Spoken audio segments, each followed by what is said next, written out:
Tinanong sa media conference ng Bubble Gang relaunch si Kapuso comedy genius Michael V kung ano o sino ang gusto niyang imbitahin sa show.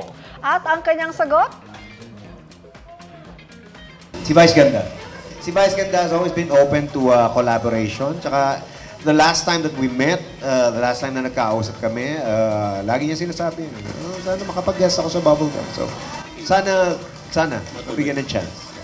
Uy, sana nga, di ba? Kwento ni Michael V. Gusto niya makasama si Vice sa skit ng isang karakter niya na si Mr. Asimo. Yes, may relaunch ang Bubble Gang ngayong taon. Part niyan ang paglipat ng show sa bagong time slot. Starting July 9, mapapanood ang Bubble Gang 6 p.m. tuwing linggo. Uy, mas maagang katatawanan. Yes!